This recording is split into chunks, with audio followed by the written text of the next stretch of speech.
Hello students. तो last video में हमने कंप्लीट किया था डायमेंशनल एनालिसिस को। तो अब हम इस न्यू चैप्टर को स्टार्ट कर रहे हैं जिसका नेम है एरर्स ऑफ मेजरमेंट। ठीक है। तो मेजरमेंट के अंदर ना जैसे कोई कमी आ जाए, डिफेक्ट आ जाए, जैसे कि कोई वैल्यू में फॉल्ट आ जाए, जैसे कि कमी आ जाए, तो उसे हम क्या बोलते हैं? एरर बोलते हैं। ठीक है। तो इस चैप्टर में मैं आपको अच्छे से एरर के बारे में एक एक टर्म को स्टार्टिंग में एक्सप्लेन करता हूँ। उसके बाद हम कुछ न्यूमेरिकल पोर्शन पे आएंगे और उसको एक्सप्लेन करेंगे। तो सबसे पहले आपको ये जानना ज़रूरी है कि एरर्स ऑफ मेजरमेंट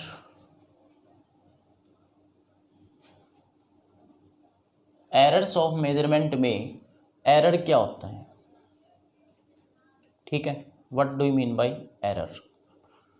तो देखिए, सारा प्रैक्टिकल के बारे में चैप्टर है, प्रैक्टिकल से रिलेटेड है। जैसे ही हम कोई एक्सपेरिमेंट करते हैं लैब में, तो एक्सपेरिमेंट करते वक्त कुछ ऐसी प्रॉब्लम्स रहती हैं जिसकी वजह से एक्सपेरिमेंटल वैल्यू रिजल्ट एक्यूरेट नहीं आ पाते, उसमें कुछ ना कुछ कमी रह जाती है, डिफेक्ट आ जाता है वैल्यू में। जैसे कि मैं आपको बताऊं, रिफ्रैक्टिव इंडेक्स वाटर का ट्रू वैल्यू 1.33 होता है। ठीक है। और हमें टीचर के थ्रू बोला जाए कि आप लैब में ये एक्सपेरिमेंट कीजिए कि इसकी वैल्यू, वाटर के रिफ्रैक्टिव इंडेक्स की वैल्यू 1.33 आनी चाहिए। तो जब हम एक्सपेरिमेंट करने बैठते हैं, करते हैं, तो क्या होता है, वैल्यू कुछ ना कुछ डिफर आती है, जैसे कि 1.31, 1.35, इस तरह की 1.34।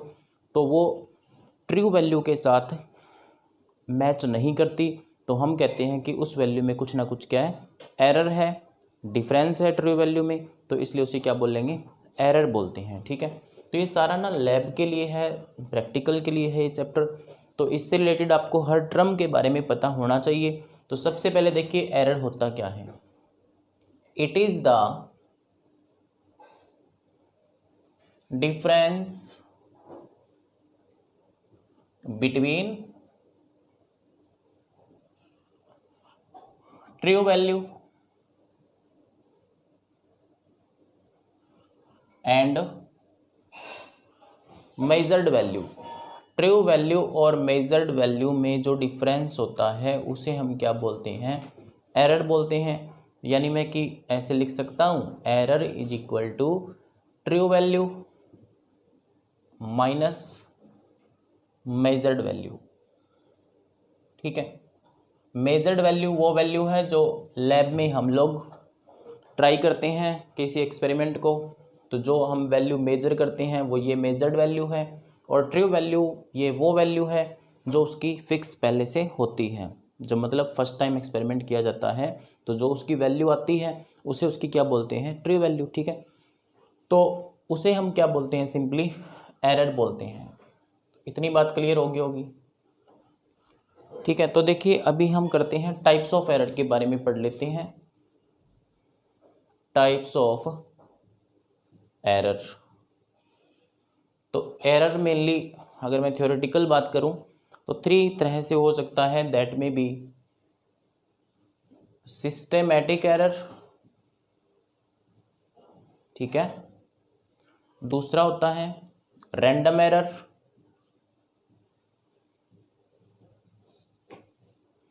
और लास्ट ग्रॉस एरर। ठीक है।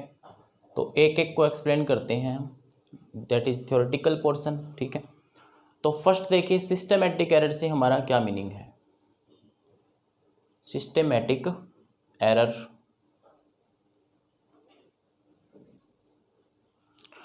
तो देखो, सिस्टेमैटिक एरर का cause, reason, cause of this error is known. इस एरर का कॉज हमें पता होता है। और देखिए, जिस चीज़ का आपको पहले से पता हो आप उससे प्रिवेंशन कर सकते हैं, आप उससे छुटकारा पा सकते हैं।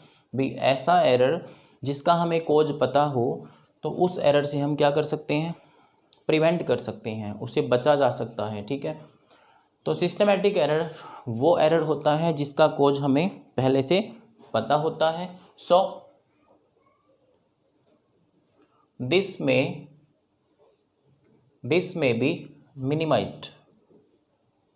इसको क्या किया जा सकता है, कम किया जा सकता है। तो सिस्टमेटिक एरर ऐसा एरर होता है जिसको हम क्या कर सकते हैं, कम करते हैं, कम कर सकते हैं। ठीक है, तो सिस्टमेटिक एरर के सोर्सेज क्या हैं वो देख लेते हैं। सबसे पहले what are the sources of systematic error.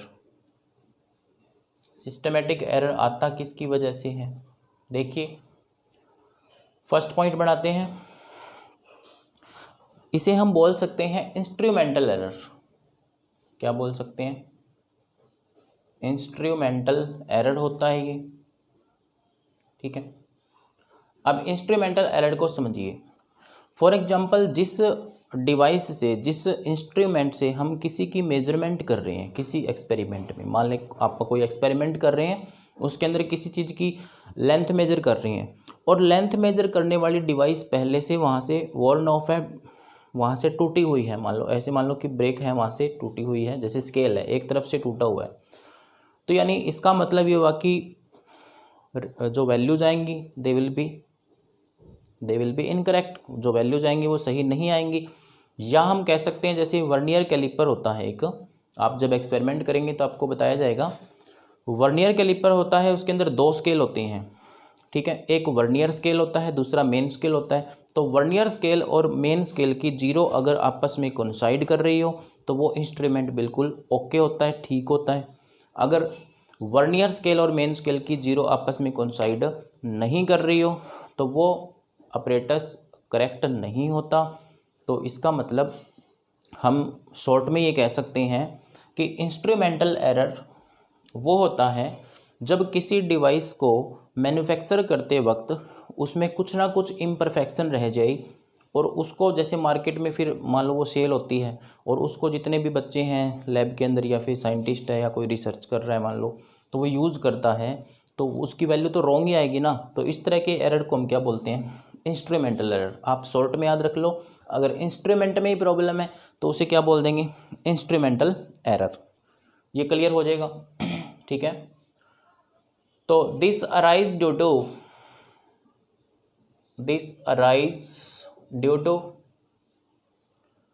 imperfect design of instruments,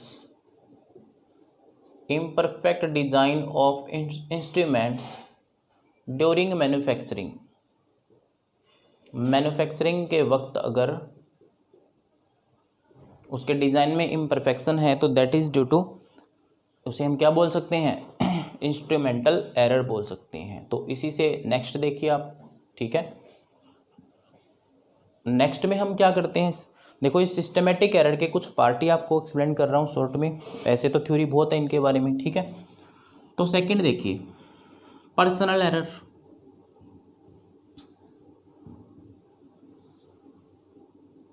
ठीक है, इसको मैं बता देता हूँ पहले पर्सनल एरर क्या होता है।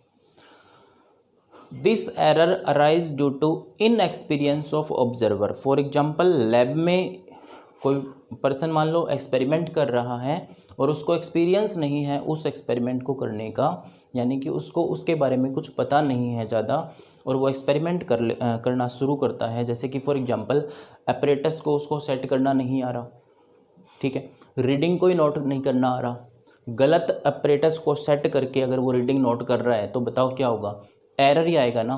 तो इसलिए हम उसको क्या बोलते हैं, पर्सनल एरर। ठीक है, तो इनएक्सपीरियंस नहीं होना चाहिए। दूसरी बात, हो सकता है कि उस पर्सन को एक्सपेरिमेंट करना आता हो बट उसकी आई में डिफेक्ट हो। अगर आँख में थोड़ा सा डिफेक्ट है, देखो आँख की जो बात है, आई की जो प्रॉब्लम है वो देखो वैसे तो किसी के साथ भी हो सकती है, लेकिन एक्सपेरिमेंट करते वक्त उस पर्सन की आई बिल्कुल क्या होनी चाहिए, करेक्ट होनी चाहिए, ताकि वो छोटी से छोटी वैल्यू को भी अगर देखना चाहे तो उसको आसानी से दिखाई दे और वो अच्छे से वैल्यू को मेज़र कर सके। तो इसे क्या बोलेंगे, पर्सनल एरर बोलेंगे। ठीक है, जैसे कि पर्सनल एरर के एग्जांपल हम ले सकते हैं, लैक ऑफ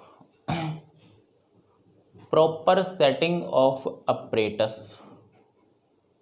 अगर उसको अपरेटस को सेट नहीं करना आ रहा है, ठीक है। दूसरी बात, मतलब अपरेटस को उसको जचाना नहीं आ रहा है कि जैसे फॉर एग्जांपल लेंस के आगे मान लो ऑब्जेक्ट रखना है कि लेंस के पीछे ऑब्जेक्ट रखना है, उसको इस तरह का कुछ भी नॉलेज अगर नहीं है तो उसे हम क्या बोलेंगे, पर्सनल एरर बोलेंगे, ठीक है। और रीडिंग रॉन्ग,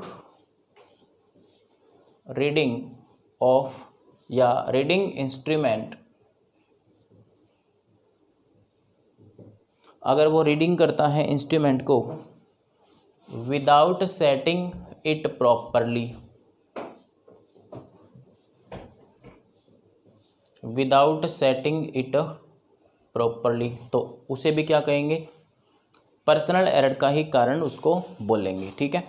तो अभी देखिए नेक्स्ट में आता है हमारे पास error due to external causes. इसी में सिस्टमेटिक एरर में मैं आपको बताता हूँ error due to external causes.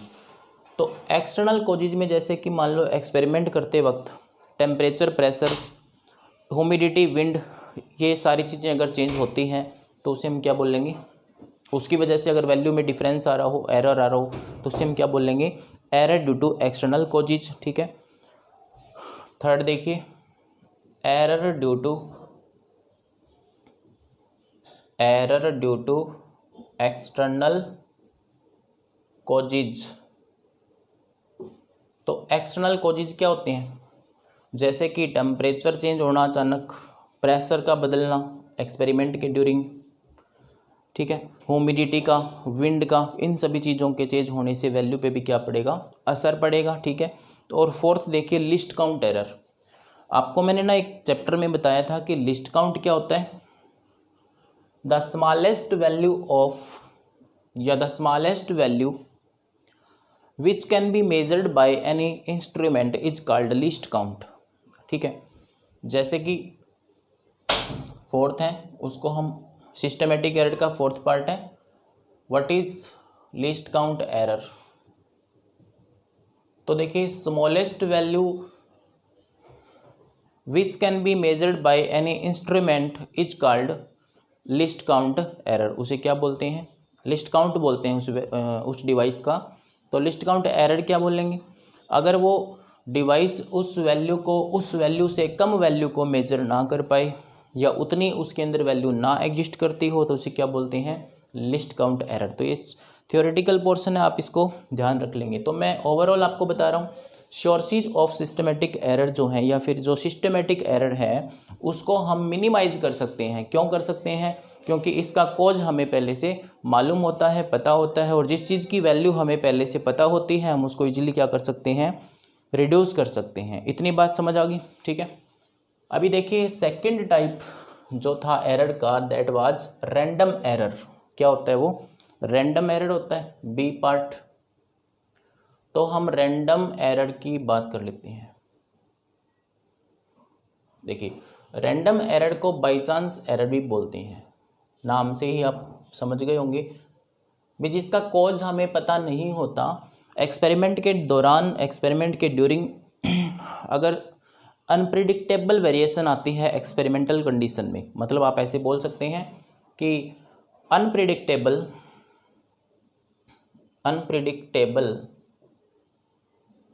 Variation in experimental condition. कुछ एक्सपेरिमेंटल कंडीशंस अगर अचानक चेंज हो जाती है, by the way by chance change हो जाती है, तो उसे हम क्या बोलते हैं, रैंडम एरर बोलते हैं।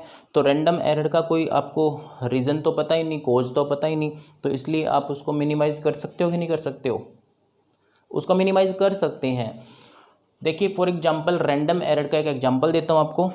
आपको एक्सपेरिमेंट कर रहे थे, कुछ बैलेंसिंग पे था मान लो एक्सपेरिमेंट, और बाय द वे वहाँ पे अर्थक्वेक आ जाता है। तो अर्थक्वेक की वजह से उसकी बैलेंसिंग तो ख़राब होगी ना। आप कोई बैलेंसिंग का इस तरह से एक्सपेरिमेंट कर रहे थे, ठीक है, जैसे वेट का कर रहे थे कि जैसे मार्कर को आप बैलेंस कर रहे हो, ठीक है। तो अर्थक्वेक आ जाता है तो उसकी वैल्यू क्या करेगी, उसकी वैल्यू पे अफेक्ट पड़ेगा, उसकी वैल्यू में एरर आएगा। तो अचानक जो एरर क्रिएट हो रहा है उसे क्या बोल रहे हैं हम, रैंडम एरर बोलते हैं। तो उसका ना एक ही सोल्यूशन है, उसको मिनिमाइज कर सकते हैं हम, क्या करके,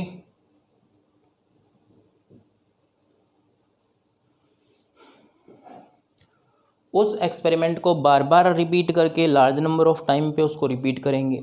मान लो कि उसकी 5 बार हमने रीडिंग ली, 5 टाइम रीडिंग लेने के बाद उसका हम अर्थमेटिक मीन निकालेंगे। देखिए मैं आपको एग्जांपल से बताता हूँ, A1 A2 A3 up to AN, जैसे कि A5 A4 और A5। मैंने उस एक्सपेरिमेंट की रीडिंग 5 टाइम्स ली, तो मैं 5 टाइम्स उसको क्या करूँगा, सबको ऐड कर दूंगा।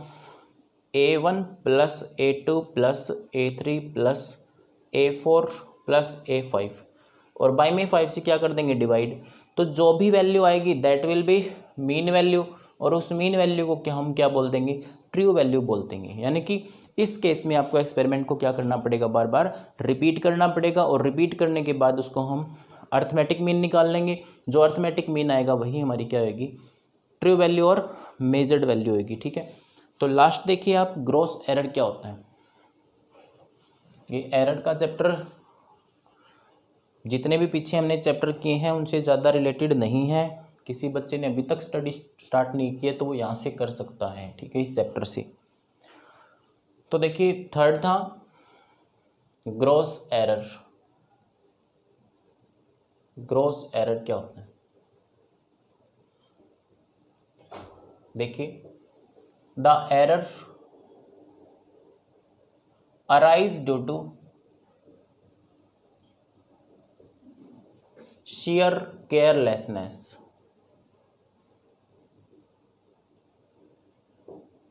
मतलब सावधानी पूर्वक अगर एक्सपेरिमेंट को आप नहीं कर रहे हो तो उसकी वजह से कोई एरर अगर अराइज हो रहा है तो उसे हम क्या बोल लेंगे, ग्रॉस एरर बोलेंगे। The gross error arise due to sheer carelessness of observer. अगर ऑब्जर्वर सावधानी पूर्वक उस एक्सपेरिमेंट को नहीं कर रहा है, जैसे कि कुछ मैं एग्जांपल देता हूँ आपको।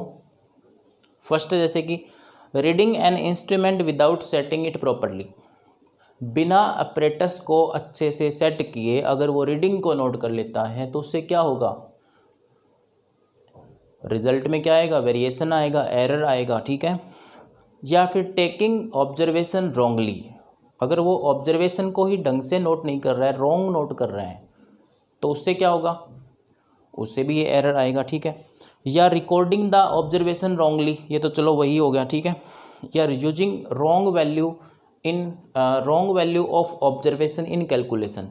देखिए जब भी हम एक्सपेरिमेंट करते हैं तो एक फॉर्मूला होता है हमारे पास, और उस फॉर्मूले के हमने ऑब्जर्व्ड वैल्यू को पुट करना होता है। तो ऑब्जर्व्ड वैल्यू को अगर हम रॉन्गली पुट कर रहे हैं तो कैलकुलेशन में क्या आएगी, एरर ही तो आएगी।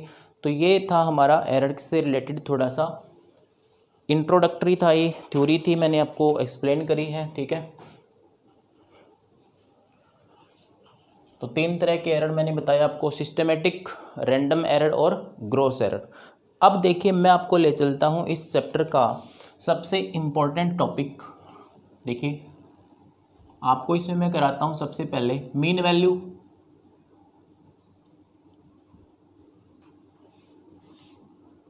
Second absolute error,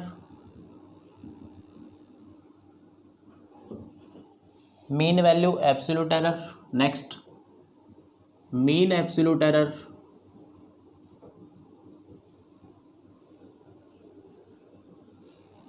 relative error. Relative error को हम फ्रैक्शनल एरर भी बोल देते हैं। रिलेटिव एरर का दूसरा नेम भी मैं लिख रहा हूं यहाँ पे, दैट इज फ्रैक्शनल एरर। उसे हम क्या बोलते हैं, फ्रैक्शनल एरर। और लास्ट हम करेंगे परसेंटेज एरर। तो ये 5 डेफिनेशन है, 5-6 डेफिनेशन है।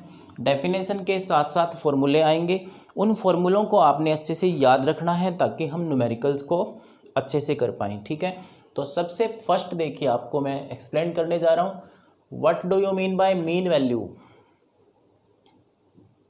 मीन वैल्यू को याद रखना आपने ट्रू वैल्यू भी बोल सकते हैं। क्या बोल सकते हैं, ट्रू वैल्यू। ठीक है, तो देखिए लेट किया मैंने कि A1 A2 A3 up to AN, A1 A2 A3 up to AN are the individual measured value. मतलब ये सारे क्या हैं, इंडिविजुअल मेजर्ड वैल्यू मीनिंग इसका ये है कि किसी ने एक्सपेरिमेंट किया, फर्स्ट टाइम जब एक्सपेरिमेंट किया तो उसकी वैल्यू कितनी है A1, सेकेंड टाइम जब उसने किया तो कितनी है A2, 3 टाइम किया, 4 टाइम किया, अप टू कितना किया N टाइम किया, ठीक है। तो उसके दौरान जो रिजल्ट आए हैं उसके पास that is A1, A2, A3 up to AN, ठीक है। तो इसलिए देखिए मीन वैल्यू क्या होगी। अब बताओ मीन वैल्यू कैसे निकालते हो। मीन वैल्यू को मैं लिख रहा हूँ भाई AM, ठीक है ना, ये नोटेशन है इसकी, A के पैर में M लगाएंगे, दैट इज मीन वैल्यू। तो इसका फॉर्मूला क्या बनेगा A1 plus A2 plus A3 up to AN, और बाई में क्या आ जाएगा N।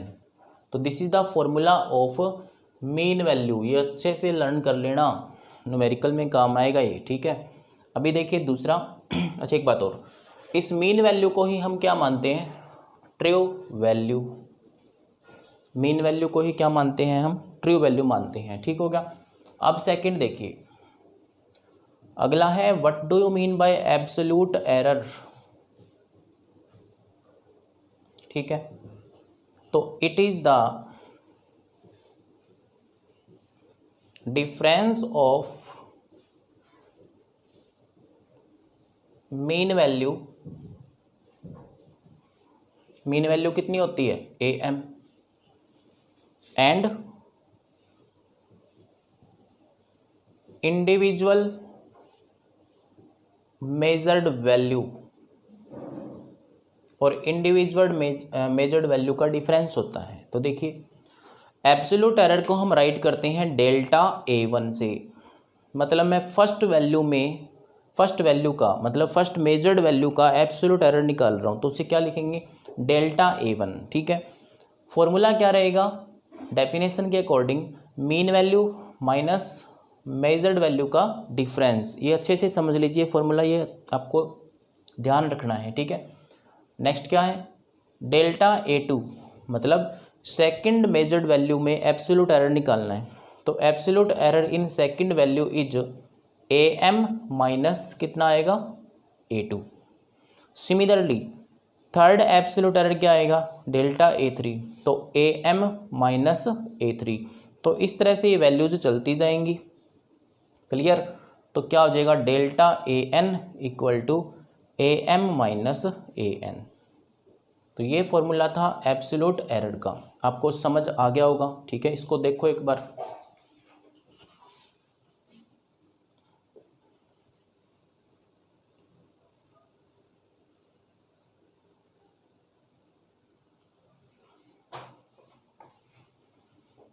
ये है एब्सोल्यूट एरर।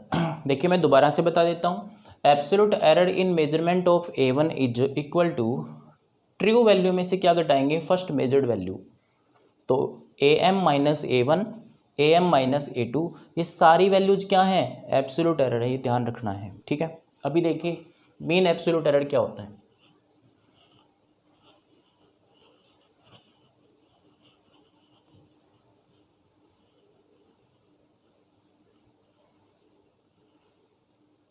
तो नेक्स्ट है हमारे पास मीन एब्सोल्यूट एरर। थर्ड देखो मीन एब्सोल्यूट एरर, ठीक है। इसको हम रिप्रेजेंट करते हैं डेल्टा A मीन से। तो कैसे डिफाइन करोगे बताओ। It is the arithmetic mean of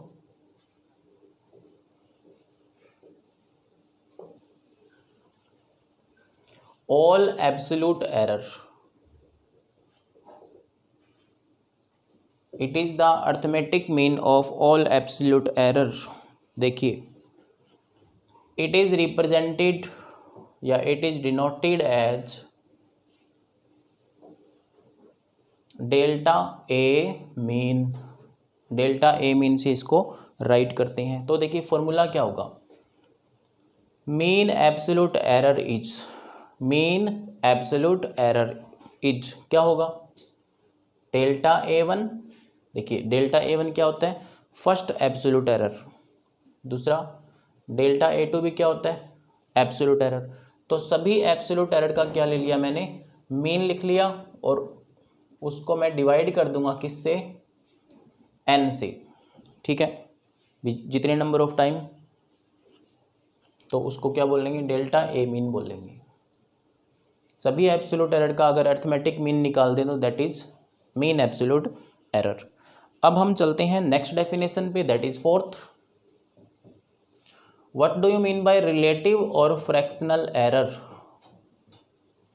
या रिलेटिव एरर बोल दो या फ्रैक्शनल एरर। ये फॉर्मूले सिखा रहा हूँ आपको, फॉर्मूले आने के बाद आपको न्यूमेरिकल कराऊंगा इस पे, ठीक है।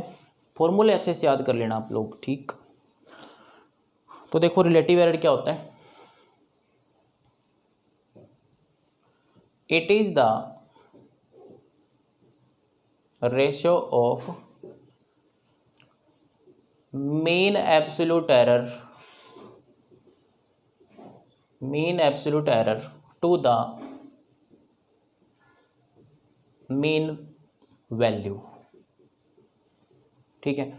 तो देखिए फॉर्मूला कैसे लिखेंगे इसका,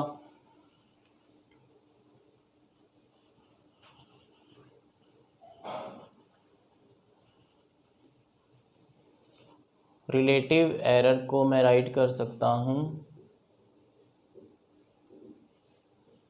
मीन एब्सोल्यूट एरर, मतलब डेल्टा ए मीन बाय में क्या लिखेंगे, मीन वैल्यू, तो वो क्या बन जाएगा, रिलेटिव एरर। अब आता है लास्ट, ये भी लर्न रखना आपने, रिलेटिव एरर का फॉर्मूला, ठीक है। लास्ट आता है जी परसेंटेज एरर, बहुत इजी है ये। अगर मैं रिलेटिव एरर जो भी है मेरे पास उसको 100 से मल्टीप्लाई कर दूं तो क्या आ जाएगा, वो परसेंटेज एरर आ जाएगा। हम इसको फॉर्मूले की फॉर्म में भी लिख सकते हैं, देखिए कैसे, percentage error is equal to relative error, और रिलेटिव एरर था क्या, डेल्टा ए मीन बाय में मीन वैल्यू इनटू क्या हो जाएगा 100। तो this is the formula of percentage error. ये था आज का हमारा एरर्स ऑफ मेजरमेंट का फर्स्ट लेक्चर। इसमें मैंने आपको कुछ फॉर्मूले एक्सप्लेन किए हैं और स्टार्टिंग की कुछ थ्योरी के बारे में बताया है। इसको आपने अच्छे से देखना है, क्योंकि नेक्स्ट वीडियो में मैं इन्हीं फॉर्मूलों से स्टार्ट करूँगा नेक्स्ट न्यूमेरिकल्स। तो तब तक के लिए आप देखते रहिए, ठीक है।